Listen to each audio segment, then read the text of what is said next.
us who you are and what are you doing? I'm Richard. I work with WEC, a mission group, and that's not who I am. Who I am is that's another big question. I'm someone who loves Christ, and I was born in a place called Tamworth, and and I wasn't a follower of Jesus when I was young. I really didn't know much about faith or whatever, and I went to university, and it's a long story, but eventually became a follower of Jesus at university. And so since then, I've been mainly involved in mission most of my life. And right now, living in Sydney, my wife and I are in charge of training people and placing them overseas, where official name is candidate directors. But what am I doing? I'm going to Europe to ride a bike. That's the way I put it to people, and some people think I'm crazy, and they say, "What are you doing that for?" And there's several reasons. I think the main one is I wanted to. It's been something on my heart for a long time, just to enjoy cycling, a couple of thousand Ks, and it's a great big challenge. And I think the idea that it is actually a little bit impossible for me. You know, it won't be easy, and it'll be an achievement. But also, I suppose what really excites me is meeting people, because a lot of people do this type of thing. So it's not special in the way that it's just another cycling trip. A lot of people do it. But what makes it special is being able to meet ministries along the way. And that's what we'll be doing as we cycle across Europe, is meeting people who are in ministry and interviewing them and discovering what they're doing and why they're doing it, but also meeting people who don't know Jesus and asking them what they know about him and what they think of him. And I think I'm looking forward to those answers. You mentioned a little bit earlier about your story about coming to Jesus, coming to Christ at university. Now you said it is a bit of a big story, but that is something that I think we will find particularly interesting, as most people aren't going to hop on a bike and ride through Europe visiting different ministries. So we'd like to talk about, at university, if you can keep it as little as long as you like, what happened? What changed from this person that would want nothing to do with Jesus to someone who's willing to get on a bike and ride, I don't know how many kilometers, and visit ministries? What happened? What happened? Yeah, that's a great question. Well, the first day of university, I was, as you know, as I said, I was born in Tamworth, or raised in Tamworth, went to Newcastle University to do engineering. In my first lecture, I sat down and I met a guy who'd come to know Christ the day before. And he mentioned this to me, and it was a real God coincidence, if you like. And I'd never really thought about it before. That concept of there being a God wasn't a question in my head before that. So it became a question. So I actually spent another 3 years exploring that question, and I suppose researching whether it was logically, cool to believe in a creator God, and what was the best way of knowing him. And eventually I concluded that, Jesus there was a God, and Jesus was the one way, but I still wasn't a Christian. And it takes me back, actually. I remember my fourth year of university, I believed all this, but I still wasn't a follower of Christ, but I wanted to be. It's quite funny, really. And I just remember thinking, I should go to church. So I actually got on a bike and rode to church. I think it was about the second time I ever went to church. And I just remember, I don't know, I say to people, I might have become a Christian on a bike, because I walked into this Uniting Church at Adamstown in Newcastle, and the world was different. And all I wanted to do was tell people. And I think because I had a largely, I didn't know anything about Christ or God before that. So it became a thing, oh, there's others who don't know. We need to tell them because this is just not right. And so that's I suppose the motivation that's always been in me. And so it's not just riding a bike; it's talking to people and discovering their lives and what they know. When are you going to do this thing? August 12th, we take off. I've got a friend coming with me the first 5 weeks. That whole thing's 8 weeks. Yep. And that's sort of just the tail end of summer, I suppose. You couldn't go too early because it'd be too hot, or you could do it. So we start off in Budapest and riding. Which way is it? Towards the west, towards and eventually ending up in London. So you're going to start in Budapest. Very exciting. Yep. It sounds like you'll probably have to make maybe just 1 or 2 stops on the way to London. I'd assume maybe just 1 or 2. Can you tell us? Are you going to have to make multiple little stops, or is it more like from big town to big town? Give us an idea of how. Okay. How yep. like. Yeah, that's easy. Is this? How long is this going to take for you to actually do this? Well, we've allocated 2 months or about 60 days.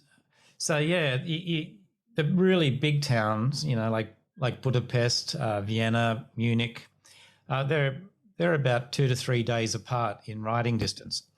So we know quite a few ministries along the path.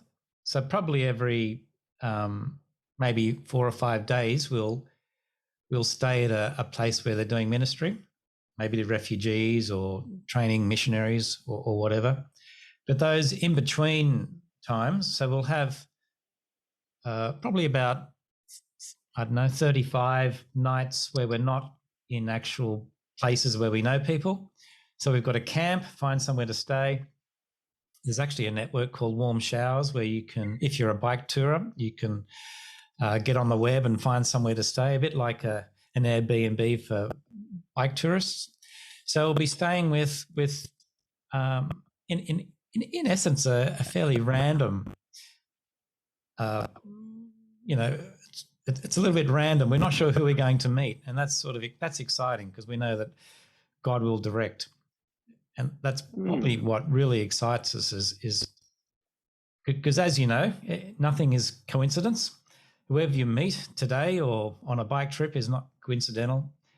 And so we're looking forward to catching up with just lots of people and hearing their stories. Yeah, a lot of this stuff, just from listening to what you were saying there, a lot of it is your missionary groups, your outreach groups, but there's also a lot of talk about refugees, particularly refugees in Europe. I think, first of all, because I know people that, like personally, they're friends who are working there, I really want to honour their work. And because I know they have a greater heart for that ministry than I do. And I suppose one of the reasons of going there is to discover that. And, I hear reports from them that they're constant reporting of different waves of refugees coming into Europe. There was the Syrians, the Afghanis. Now there's, of course, the Ukrainian people. So there's a constant waves of need coming across Europe to those different places. And a lot of the towns that they're at, such as Vienna, traditionally they've been like a gate, I suppose, for movements of people. So they're places where they can greet and offer help to refugees who essentially have nothing. They don't know the language often, so they're helpless, and so they can help them with maybe I'm not sure. They may help them learn language. I'm not sure, but they'll help them integrate with the different societies that they'll end up in. So yeah, there's a huge compassion element that we often forget. We often look to ourselves and are self-seeking, aren't we? But you've got to make a step to be more altruistic and look at those around you and seek those who are in need. Yeah, I think also of one of the things we'll be highlighting on the trip is not just work with refugees in Europe, but around the world, and especially in Sydney. We've got a Sydney refugee team here who does similar work in Sydney, as in receiving people, helping them adjust to society and looking after their needs and caring for them. So really looking forward to highlighting work with refugees wherever it is. You mentioned there's some other ministry work that they do at those places. What kind of, is it all different kinds of work, or what are you sort of doing at these other places that maybe don't target refugees directly? What's the nature of the work in these places? The main works that we'll be interacting with there's a couple of places with the refugees. The other places are mainly mission places that are preparing cross-cultural workers for service in other countries, where they'll be sent to start churches in places where there is no church. So they're, if you like, more training, places of training and preparation for people. With these groups, are they local people or are they international people who run these? The people you're visiting, are they locals or are they from overseas? Yeah, that's what's the nature of what kind of people? What kind of people? What kind of people that are doing this sort of work? Is it guys like me? Is it guys like you? Who's sort of doing it? It's anybody. I think in the ministry centres, especially to refugee peoples, it's people from all over the world. There are people from Europe who, but there's also, I know there's people from Australia, from America, from lots of places who form a team, usually a multicultural team.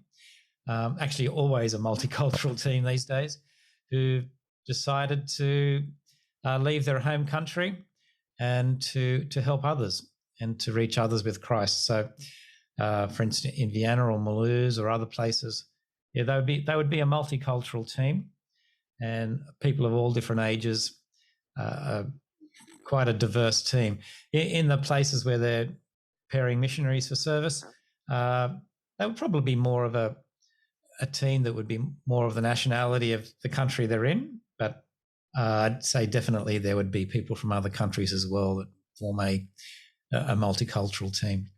Wonderful, Richard. So essentially what you're saying is anyone theoretically could go to one of those countries if it was on their heart, and they could actually serve in one of those ministries. Would you say that's correct? Yeah, definitely. It takes a willing heart and a little bit of sacrifice, but the need's there, and there's so much need. If your heart's that way, and there's a place for you if that's where God is leading you. You may need a little bit of training, you may need a little bit of direction, but if you've got a willing heart and a teachable spirit, that's all possible. And of course, if you want to, you can always get on a bicycle and cycle across Europe yourself if you want to. You can do that. I'm still open to others coming with me, and but I'm very aware that it's those who go and stay have the most effect. It's us short-termers really are just encouraging and stirring the pot a little bit and trying to point out the needs of the world and pray for people, but those who stay long term, learn a language if they need to, are really the ones who are doing the long term work. What are you hoping is going to result when you finish the ride? You're at the end, you're in London and you've completed it. What are you hoping to achieve from this? Yeah, I think there's several. If I look back next year, I suppose, and look at what's happened, I really pray that we've left a trail of blessing, not only to the ministries we visit, but peoples we meet along the way. And we've honoured God in the way we've conducted ourselves, and hopefully also we've raised some funds for different projects. I think also the thing I suppose initially thought was I'd love to interview people and really probe the question what it really means to follow Jesus, and to get some good media and videos out interviewing people along those questions, so people who know Christ and those who don't, and to encourage people to look at their faith if they have one, and to conduct their faith with more integrity, as in to really, press into God and to know Him more, and to live out that faith with more integrity in following Christ.